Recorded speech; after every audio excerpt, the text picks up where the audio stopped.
Ito ang radyo ng bagong henerasyon. Sumasahimpapawid sa pamamagitan ng internet at live streaming. Radyong pinagkakatiwalaan ng sambayanang Pilipino. Mula noon hanggang ngayon, maghahatid ng pinakasariwang mga balita sa loob at labas ng bansa. Tatalakayin ng mga isyu ng bayan, magbibigay ng public service at makikipagkwentuhan sa mga sikat.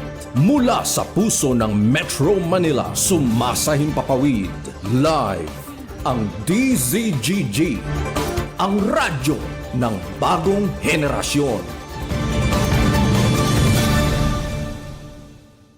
DCWG is a proud member of the Philippine Online Broadcasters Association.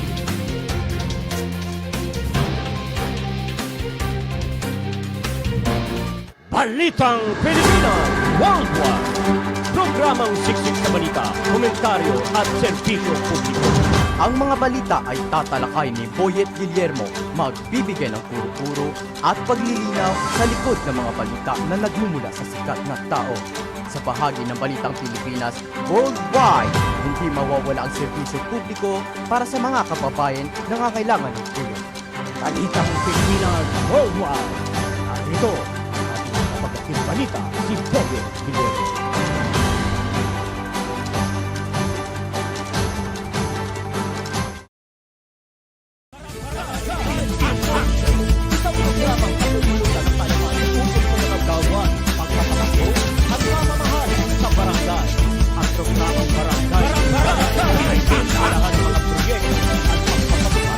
Bagong programa sa barangay.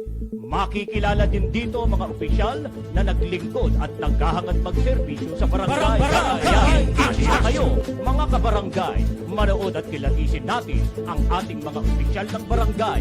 Samahan sina Rolly Bonyon at Boyet Guillermo sa kanilang 1 oras na programa mula ika-11 ng umaga hanggang ika-12 ng tanghali.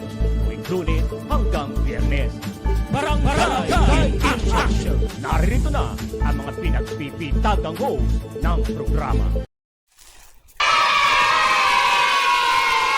Yes, hello, hi! Magandang umaga po sa 42,000 barangay sa Luzon, Visayas at Mindanao.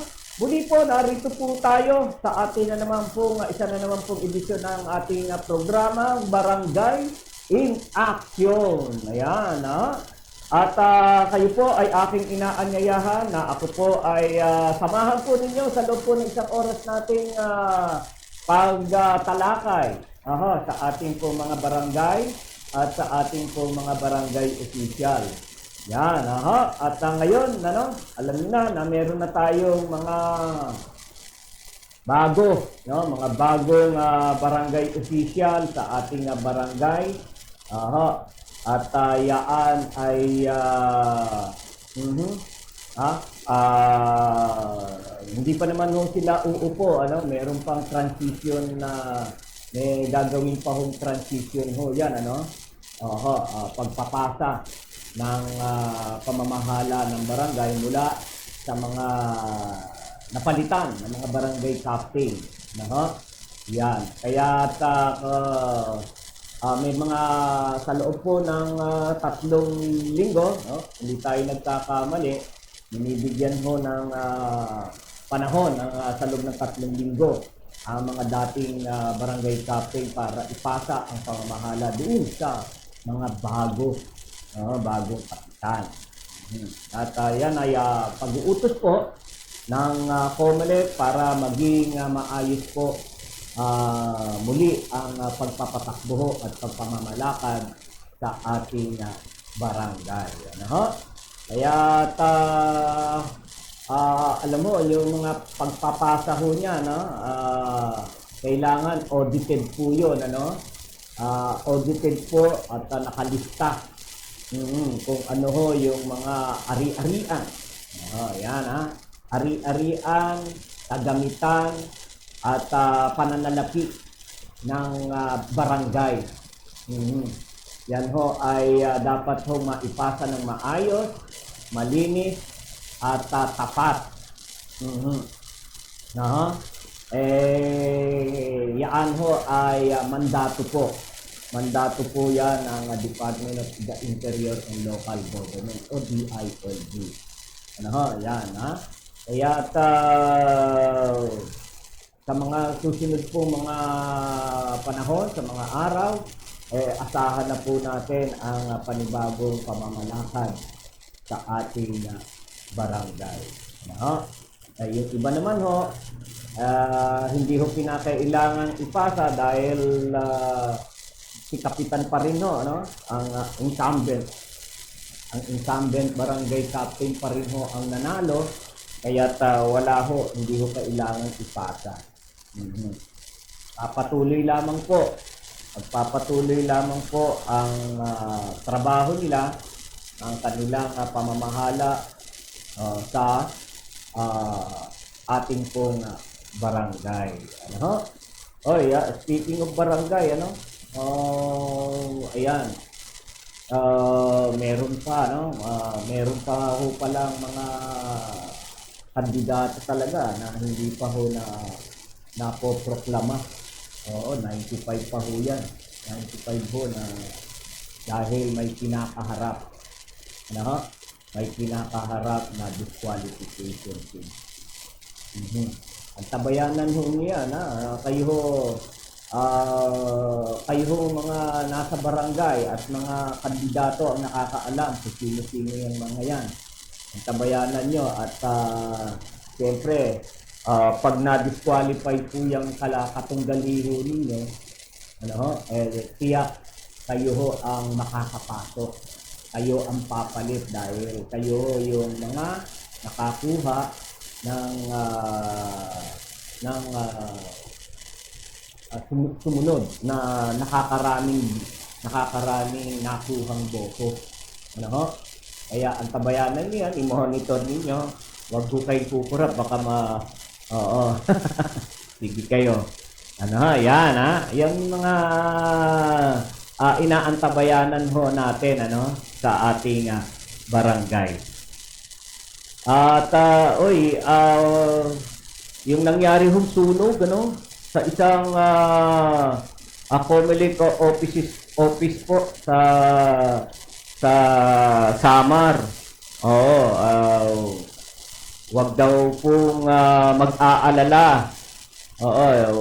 Diyan naman ho sa Samar, yung Comelec office ho sa Samar na nasunog, lahat naman ho ng mga kandidato ho daw diyan ay na complete na po ang proklamasyon. At yung mga dokumento naman po para ho sa mga dokumento ho nung ginamit ho sa eleksyon, intact ho. Kaya walang aalalahanin ang ating po mga kababayan tungkol po sa pagkasunog po ng isang Comelec office ho diyan sa parte po ng Samar. Yan ho ang tinitiyak po ng ating pong Comelec chairman na si George Garcia. Alright, so ayan tungkol po doon sa disqualification ng 92 na winner. Yun, nakatenga ho muna, nakatenga dahil nakatenga sila. Dahil kinakailangan ho na muna ano to? Kala ko ayon ho dito sa ulat, ang number po ng mga barangay at sanggunang kabataan na winner na nakahold ang proklamasyon, yan, dahil sa nakapending na petition laban sa kanila ng full body ay umabot pa ng 101, umabot po ng 101. Hindi lang ho 92 o 95 So, ayan kaya at yung meron hong mga mga kandidato Oh. At 200 naman na 253 po yung ano yung pinagtutusan ng COMELEC na magpaliwanag. Oo. Para ho yung mga kandidato ho na 250 na orders of suspension include the multiple or double case against the single candidate. Ano ho? So meron pa rin hong iniintay sa mga field offices pa ng COMELEC at posible hong madagdagan yan. Yeah? Madagdagan ho yan. Ano? Yan. No? Kaya talaga hong pursigido po ang COMELEC. Ano? Ngayon ay dako naman po tayo. Oo, doon sa yung pong mga, meron din po pala, yung ating pong mga PDL, ano, meron din po pala mga person na deprived liberty, yung tinatawag nating mga preso. Meron din hong tumakbo, may kumandidato rin, Oo. Ayan po pala, kahit po yan, nakakulong. Kahit po pala nakakulong ay, maaari po pala silang maihalal, ano? At kung mananalo, maaari po silang manungkulan. Ayon po yan sa COMELEC. Ano ho? Ayon sa, dahil po, sila'y nakakulong, at hindi naman din pa, yung mga nakakulong ho na hindi pa nahahatulan, ang ibig po natin sabihin. Kapag yan ay hindi pa nahatulan at hindi pa convicted, may karapatan pa ho sila. Pasok pa rin ho sila doon sa karapatan at mga pakasaran ng ating COMELEC na mahalal at kung mananalo ay manungkulan. Yan ho ang ating pong talagang napakaganda ho ng ating batas, no? Kaya meron mga preso. Meron po mga preso na talagang nanalo. Oo, may nanalo. Kaya ang ganda ho, no? Kahit ikaw nakakulong, yung karapatan mo pang bumoto, yan, hindi ho inaalis sa iyo. At yung karapatan mo rin tumakbo, hindi pa rin ho inaalis. Kaya nakakabilib. Nakakabilib talaga yung aking mga batas. Alright, so, yan. Ano ba yung dagdag na ating pwedeng pag-usapan na Paul, tingnan mo nga, ano ba yung kahapon natin na mga pag-uulat dyan? Medyo bigyan natin ng pansin muna yan. Yun yung kahapon na meron tayong tungkol sa eleksyon. Yung mga mga simenteryo natin, nagrereklamo yung management ng ng ating mga simenteryo dahil talaga namang pagkatapos po ng undas talagang grabe daw ho yung yung basura na naliko. Dumoble kumpara ho daw sa nakaraang taon. Grabe naman ho talaga, no? Sana yung mga kababayan natin yung mga basura nila inuwi na lamang nang sa gayon hindi ho natambak sa mga simenteryo. Yung toys, Paul, yung tungkol lang sa ating election. Yan, no? Ayun, may BSK.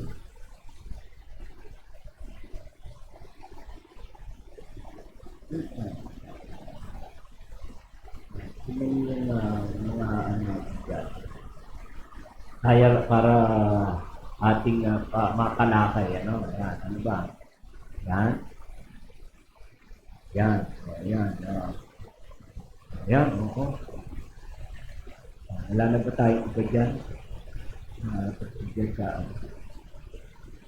Ayan, yung transition period para manalo. Oo, muling bibigyan ho ng 3 linggo transition period ang mga dati ayan ang professor ng DILB, Secretary Benhar Avalos, para sa maayos pong pamamalakad, mangasiwa sa ating barangay. Ay sabihin, ang kanilang transition period ay mahalaga dahil ito ang magsasabi ng pagkakaiba sa pagitan ng kung ang mga papasok na opisyal ay maaari agad na bumagsak sa trabaho o hindi.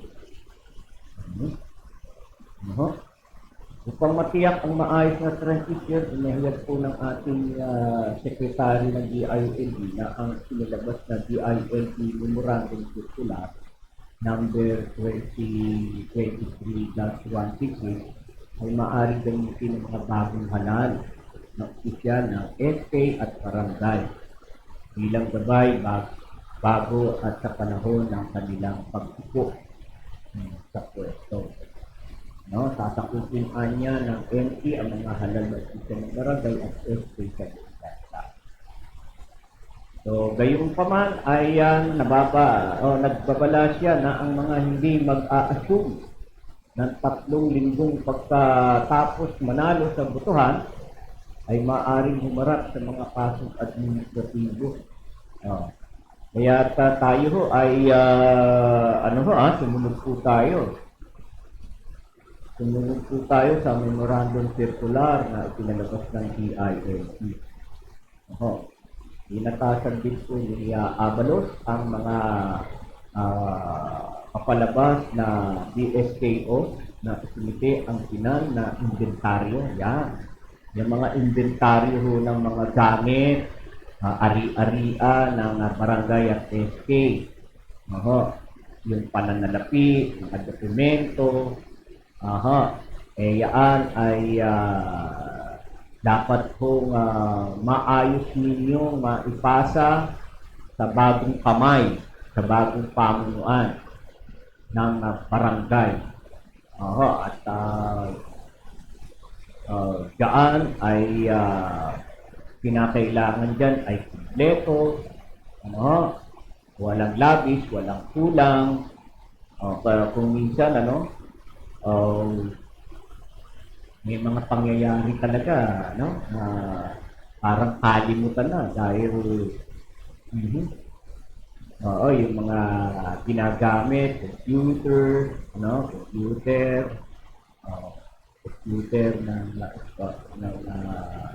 mga computer, lahat, camera, TV, yan. Napakahalaga ho yan. Yan ay pag-aari po. Yan ay pag-aari ng tanggapan ng opisina, ng barangay. Sagamitan po yan ng opisina po ng barangay. Hindi po kay kapitan na nakalo at hindi po kay kapitan na nanalo. Kaya't dapat po na ma-accounted po yan. Ma-account po yan na ang mga gamit na ho na yan.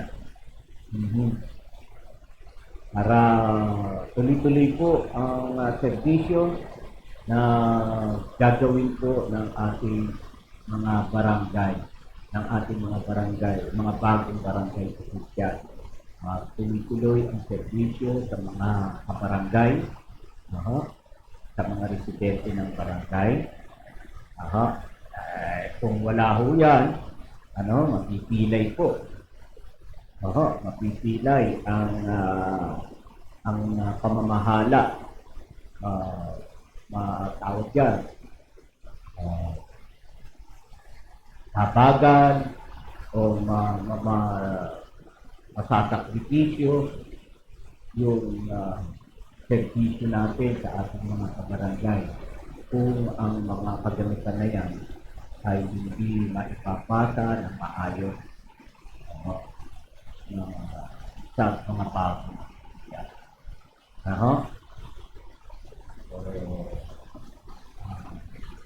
Binibigyan po kayo ng 3 linggo. Maayos po yan at yan ho ay maganda rin ho na maipakita ho natin sa ating kabarangay na meron tayo maayos na pagsasalin. Maayos na pagsasalin ng pamamahala sa barangay. Yan ho makikita ang tunay na pagkakaisa, pagtulungan ng bawat isa. Kahit siya ay natalo, kahit siya ay hindi na muli na binigyan ng pagkakataon ng mga kabarangay niya, kung maipapakita naman po natin, napakagandang halimbawa naman po yan at naipakita po natin ang maayos na transition ng government, barangay government. At yaan ay pakikinabangan naman ng ating mga. Alright, so inatasan din po ni Abalos ang mga papalabas na barangay at SK office na isilite ang final na yun. Ayun, ang inventaryo ng mga ari-arian ng barangay at SK, mga talaan at panalaki, mga dokumento at mga ari-arian at mga pananagutan sa pera upang matiyak ang paglilipat ng pareho sa mga papasok o bagong anak na barangay SK official. Ano po? Right, so ito naman po yung ating mga panawagan, may mga panawagan naman po ang ating pong task force, national task force to end local communist armed conflict, yung NPSL po natin. Ang panawagan at panghikayat sila sa mga bagong halal na opisyal na magkaroon ng mas aktibong papel ng pagkataguyod ng pagkakaisa, kapayapaan at pag-unlad. Yan ho dapat po nating ilunsad ho yan. Yun na ho ang sinasabi ho natin, wag ho tayong galit-galit, wag ho tayong namumulitika pa. Tapos na ang eleksyon, baka dinadaan niyo pa sa politika. Yung mga tao na hindi bumoto sa inyo ay inyo pong pahihirapan, inyo pong gagantihan, pahihirapan, nabigyan ng barangay clearance, barangay certificate, hindi ho ganyan. Yan ho ay ang mandato ho ninyo ay paglingkuran ang lahat. Wala ho natatangi. Wala hong maiiwan. Kumbaga, paglingkuran mo ang lahat, hindi ho kayo ang paglilingkuran. Iniluklok po kayo dyan at ipinahiram po namin sa inyo ang kapangyarihan. Kaya't yung pahiram na yan, na kapangyarihan, darating ho yung panahon na yaan ay mawawala na sa inyo. Dahil pahiram lang yan. At kung mamalas-malasin ka pa, yung tatlong taon na kapangyarihan na ipinahiram sa iyo, Eh kung mamalasin ka pa, eh baka sa isang iglap ay mawala yan dahil hindi mo ginampanan ng tama, maayos, at patas ang iyong panunungkulan bilang isang opisyal ng barangay. Tandaan po ninyo yan. Tandaan po natin yan. Dahil hindi ho pinahihintulutan ng batas na ang kapangyarihang na ipinagkaloob sa iyo ay gamitin mo lang sa sarili mong interes, sa sarili mong kapakanan. Hindi ho yan para sa iyo. Yan ay ginagamit para po sa magiging sa kaayusan, sa kabutihan, at sa kagalingan po ng inyo pong barangay. Hindi ho pang-pamilya, pang-sport. Hindi ho pang-pamilya at pang-sarili. Mga paalala po yun, no? At ayon po sa NTFL, LCAC, kinikilala nila ang malaking papel ng mga barangay opisyal bilang pangunahing unit ng lokal na pamahalaan. Ito naman ho yan. Dahil tayo ho, ang ating barangay ang talaga namang sa level po natin magsisimula ang kaayusan at saka ang kaguluhan kung sakasakali. Dalawang bagay lang mo yun. Ikabubuti at ikasasama sa barangay ho nagsisimula. Pag masama ang barangay, yun ho, nagiging masama din ang ating lokal na pamahalaan. Kung ang barangay ho natin nagbibigay pahirap sa ating lokal na pamahalaan, talaga rin naman ho nagre-reflect din ho yan sa lokal na pamahalaan. Kaya tama ho na napakalaki ho ng malaki rin ho ang ginagampanan ng barangay para sa ating lokal at national na gobyerno. Yan. Sa atin ho, sa barangay ho natin talaga makikita ang masama o maganda, mabuti o masama na pamamahala, at diyan ho ay yan ang magiging panimula o susundan ng ating pamahalaan.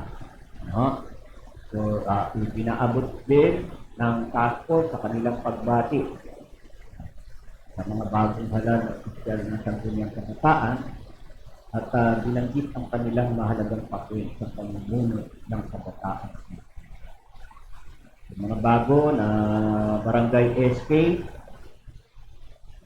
hindi lang ho yung mga kaedad po ninyo, yung binatilyo, mga tinatawag natin mga binatilyo, 15 hanggang 17 o hanggang di ba?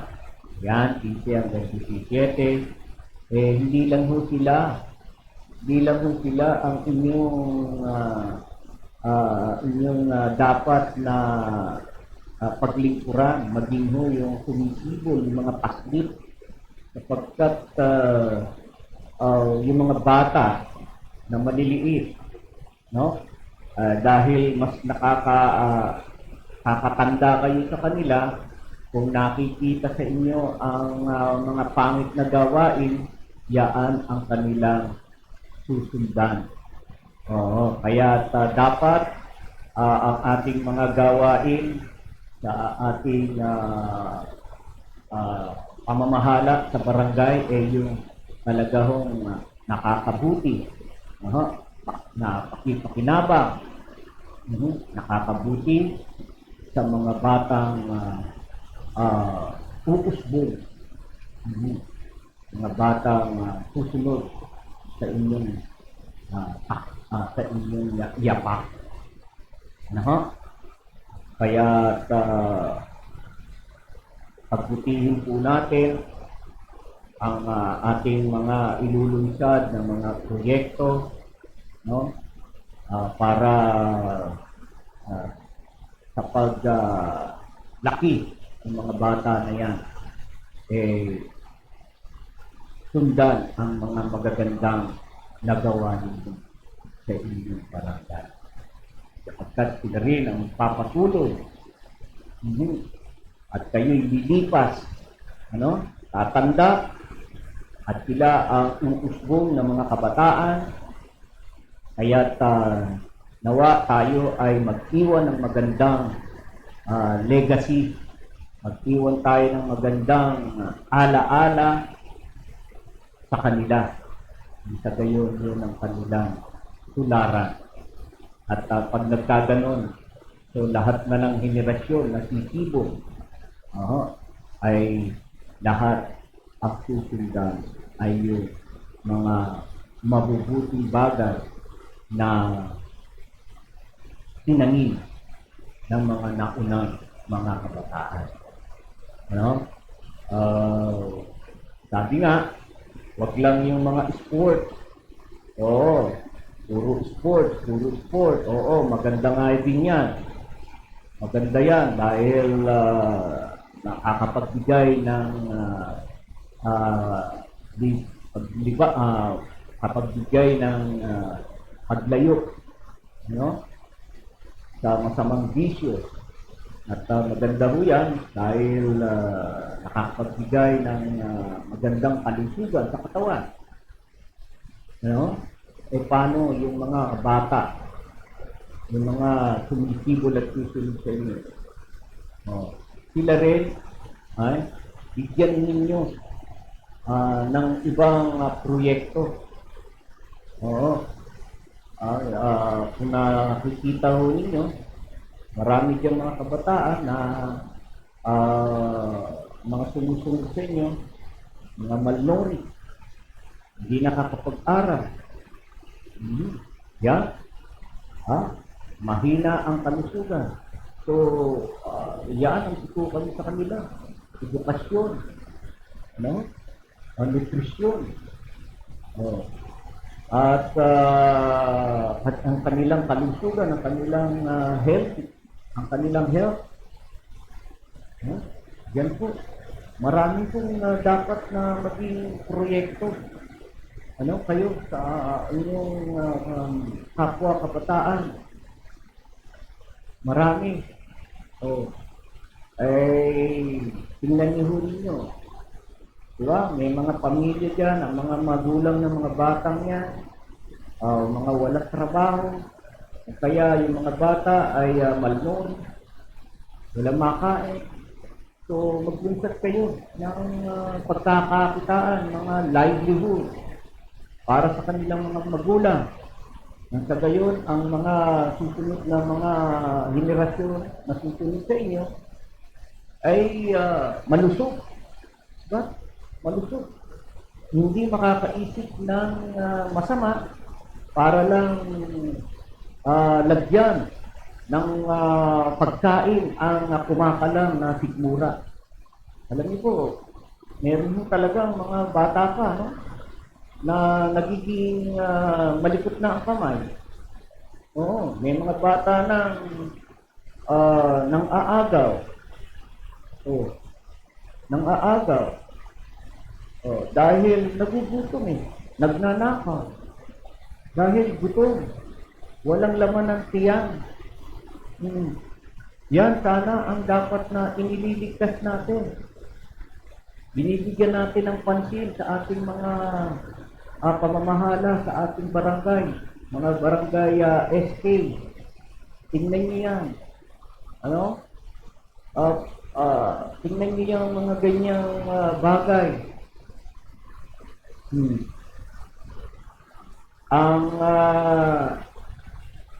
Ang kanilang pag-aaral, tingnan nyo, hindi ho, marami rin ho ng mga bata na hindi pa nakakapag-aral. programahin niyo po yan. Oh, kayo ho ang gumabay sa kanila. Yan, magtayo kayo ng inyong mga ano dyan, pwede ho na kung meron mga daycare, meron din sanang mga parang library. Ano ho? Para maglaan kayo dyan ng yung mga SK kagawad ninyo,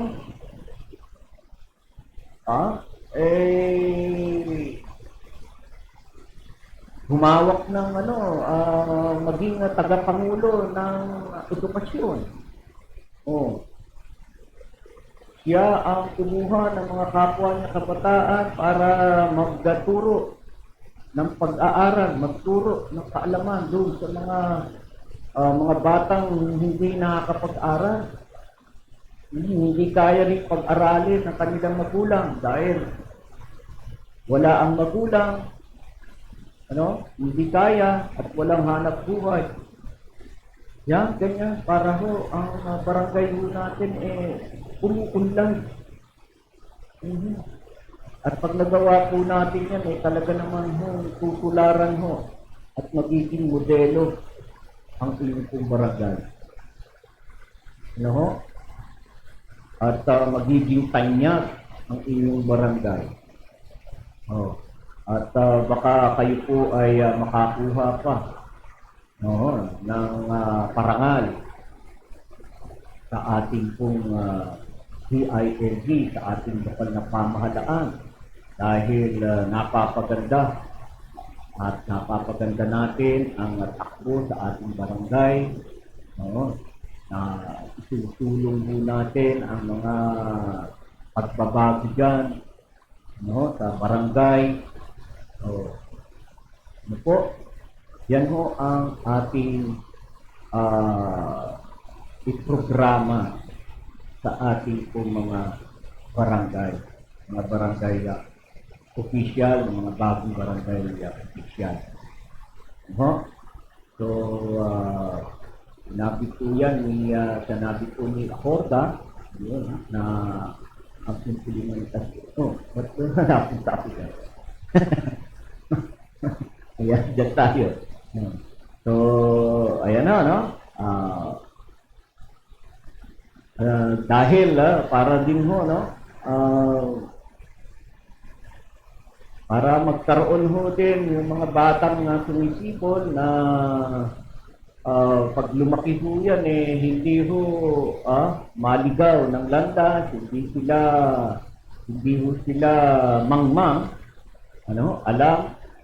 alam ang mga tao o mga grupo na sasamahan, hindi ho mapapariwara.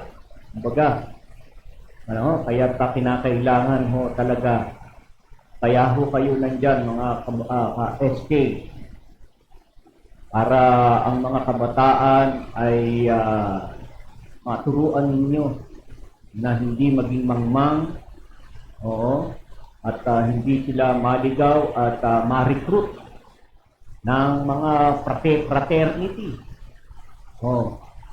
Mag-uumpisa sa fraternity. Di pag napasok na yun sa fraternity,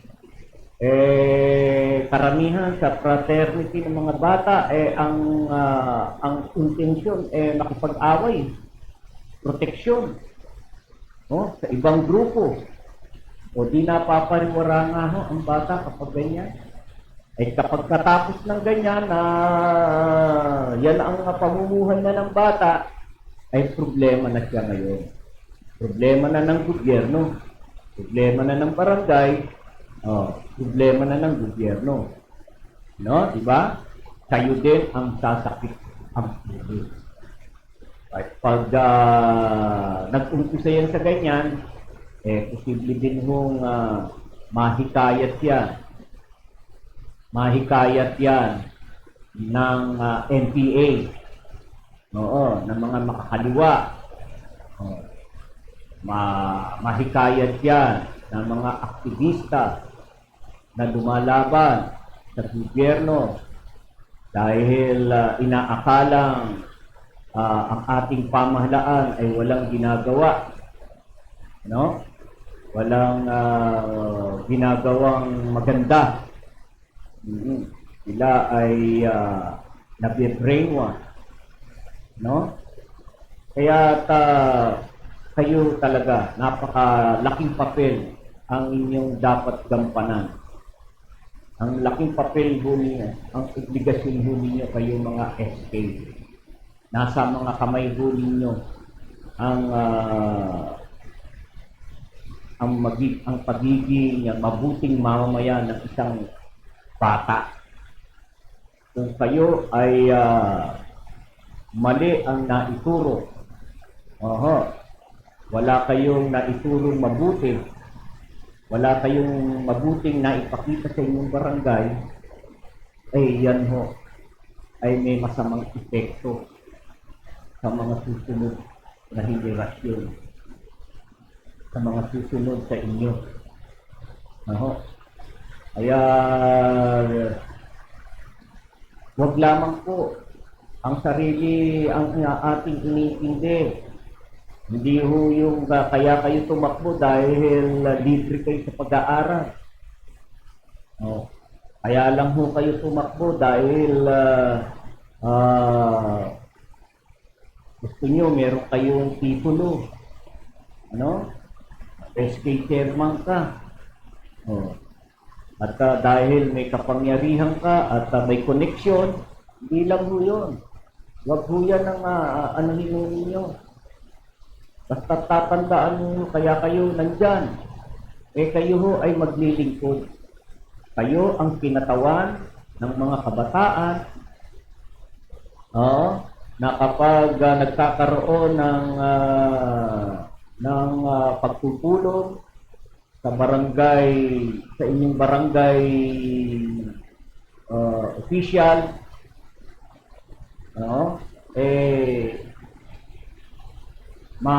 masasabi mo, maipararating mo ang pangangailangan ng kapwa mo kabataan. Kaya kayo nandyan, kayo ang tinig ng mga tinig at boses ng mga batang sumisibol. Kayo ang kinatawan nila para sa konseho ng barangay. Kaya sana ganyan ho ang gawin ho ninyo. Ganyan ang gawin ho ninyo para ho kayo ding mga SK. Alam namin na meron din ho kayong mga kapatid na maliliit. Diba? Gusto mo ba na ang kapatid mo ay mapariwara, lumaking mangmang, lumaking payat, lumaking mahina ang katawan? Diba? Diba't mahal natin sila. Bibigay natin ang pangangailangan nila sa abot ng ating makakaya. Diba? Ginagawa natin yan. Yan. Gamitin ninyo. Gamitin ninyo ang kapangyarihang pinagkaloob sa inyo ng batas. Maaari kayong makipag-ugnayan sa mga local official, national official ng ating pamahalaan para humingi ng tulong, mga pangangailangan sa inyong barangay. Gamitin niyo yan. At kayo'y kikilalanin. Nakikilalanin kayo. At tutulungan kayo sapagkat maganda ang layunin ninyo sa inyong paghingi ng tulong sa kanila. Dahil ang tulong na hinihingi ninyo ay hindi para sa inyo, sa inyong sarili, kundi sa inyong mga kabarangay, sa inyong mga kapwa kabataan. Gamitin po ninyo sa ganyang pamamaraan ang inyong kapangyarihan, ang kapangyarihan na pinagkaloob sa inyo ng batas bilang kayo ay mga public official or barangay official. Ano po? Maraming mga konsihal ng bayan na tumutulong at meron silang proyekto. Meron silang mga proyekto para sa mga kabataan. Ayan nga ho, yung mga feeding program na yan. Medical mission. At education. Marami ho yan. Marami ho mga konsehal tayo na nakapokus dyan sa mga proyekto niyan. Diyan ho, makipag-ugnayan kayo. Makipag-ugnayan para matulungan kayo na magawa niyo sa inyong barangay ang iyang mga proyekto niyo. Hindi niyo kailangan mamuhunan ng pera. Hindi niyo kailangan na manggaling sa inyong bulsa kapag wala naman kayong sweldo. Kaya kayo nandyan yung kaisipan ho ninyo, yung talento ninyo, ay gamitin. Ang talento ninyo. Yan yung gamitin ninyo ang inyong talento. Hindi ho kailangan ang bulsa. Talento lamang po ang kailangan para maisakatuparan ang isang programa dyan sa inyong barangay. Talento, pakipag-ugnayan, at lakas ng loob, respeto sa inyong pong pupuntahang mga opisyal ng gobyerno, ng ating gobyerno. Sila ho ay laging nakalaan, handa na tumulong, sapagkat hindi naman nila alam ang pangangailangan natin sa barangay. Kung hindi natin ipararating, kung kaya nga ho, meron tayong barangay SK election, barangay SK at saka mga kagawad, tayo. Tayo ang nakakaalam kung ano ang kailangan, pangangailangan sa ating mga kabarangay, sa ating barangay. Tayo ang magpaparating. Kung hindi natin gagawin yan, hindi alam ng ating mga local official kung ano ang gustong programang iparating nila dyan sa ating barangay. Kaya nga sinasabi ho natin, ang laki ho ng obligasyon na nakaatang po sa ating mga barangay official. Anong mga benepisyo na dapat na matanggap ng barangay kung hindi natin ho maipararating sa ating mga local official, sa ating mga konsehal, sa ating mayor, sa ating vice mayor, kay gobernador. Hindi nila alam yan. Tayo nga ang inaasahan niya. Kayo, mga inihalal na SK chairman, SK kagawad, sa inyo malalaman yan. Kaya kung sipag lamang po ang puhunan din, tiyaga, sipag at tiyaga para makamtan o makamit at maisakatuparan ang isang proyekto. Sipag na magpunta-punta sa opisina ng ating mga opisyal ng ating lokal na pamahalaan o nasyonal. Tiyaga. Kailangan din ng tiyaga.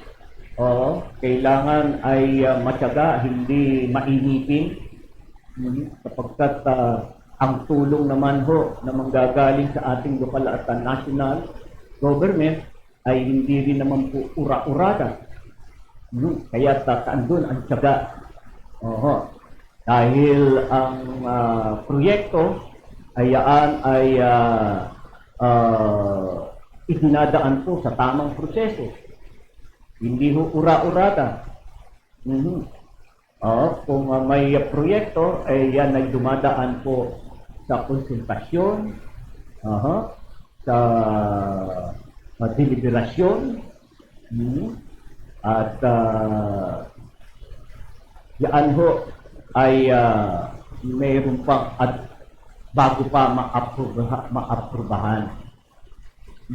Kaya tiyaga. Sa mga proyekto, kinakailangan may bidding. Dahil yan ay naaayon. Kinakailangan sumunod at naaayon sa batas. Kaya huwag kayong magsasawa, manghihina o mawawala ng pag-asa sapagkat yan talaga ang proseso sa isang proyekto. Kaya tiyaga, sipag ang kailangan para maisakatuparan at makamit yung ninanais mong programa sa iyong kapwa kabataan o sa iyong barangay. Right, so tayo po ay babati na muna. Sinong ating ano ngayon?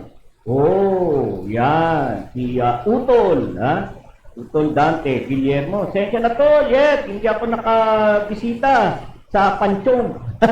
Talaga naman, Tagalog, Panchong. Hindi. Yung mga bagong sipol, di na alam yung Panchong ayan, sa amin nyo lang maririnig yung salitang Panchong. Sintimeryo yan. Campo Santo ho yan, yung Panchong. Yan ho, Panchong, Campo Santo, at saka simenteryo ay iisa ang kahulugan. Libingan ng mga patay. Ayan, okay lang kuya. Talagang ganun at ang mahalaga ang ating mahal sa buhay ay iyong ipinanalangin. At kahit hindi ka doon nagtirik, alam ko diyan ka nagtirik ng kandila sa iyong bahay. Alright, okay. So medyo pupugak-pugak na ang ating oras, Pupugak-pugak na ang ating oras. Yan, sana ho ay yung ating po mga tinalakay, maging gabay ho ninyo. Lalo na yung mga SK, SK Kagawad, SK Chairman.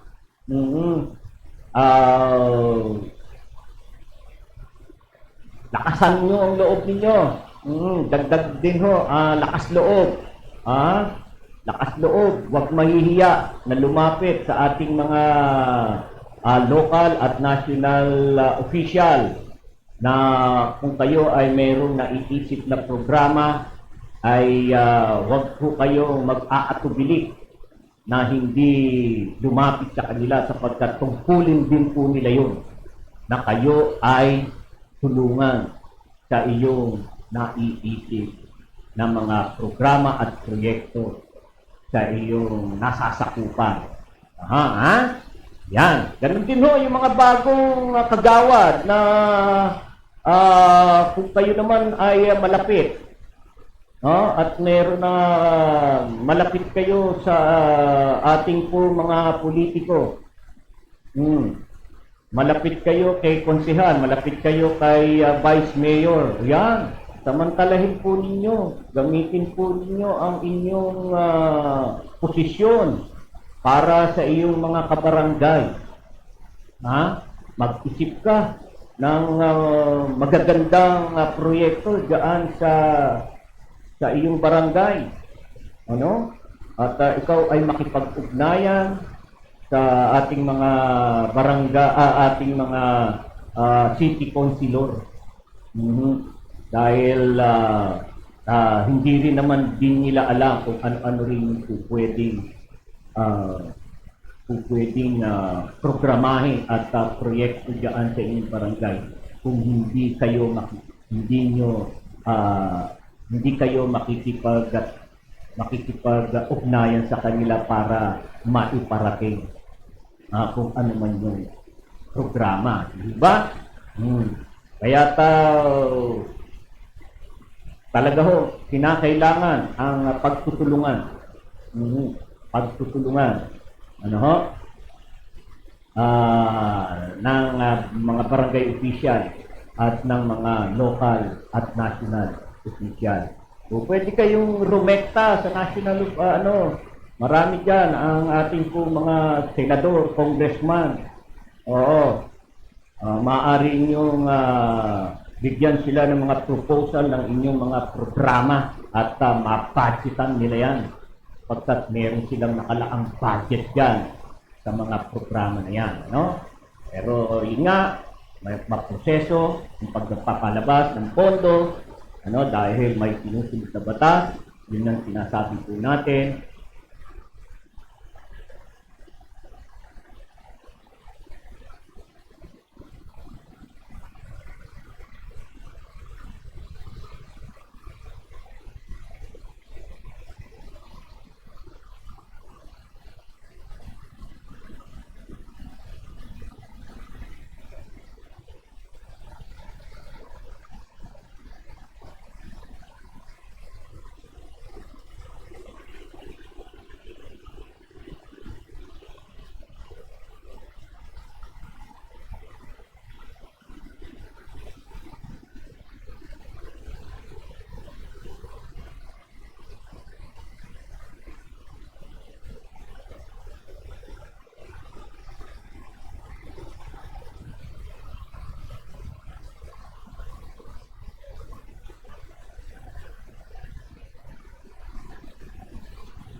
Ito ang radyo ng bagong henerasyon. Sumasahimpapawid sa pamamagitan ng internet at live streaming. Radyong pinagkakatiwalaan ng sambayanang Pilipino. Mula noon hanggang ngayon, maghahatid ng pinakasariwang mga balita sa loob at labas ng bansa. Tatalakayin ng mga isyu ng bayan. Magbibigay ng public service at makikipagkwentuhan sa mga sikat. Mula sa puso ng Metro Manila, sumasahimpapawid live ang DZGG, ang radyo ng bagong henerasyon. DCWD is a proud member of the Philippine Online Broadcasters Association.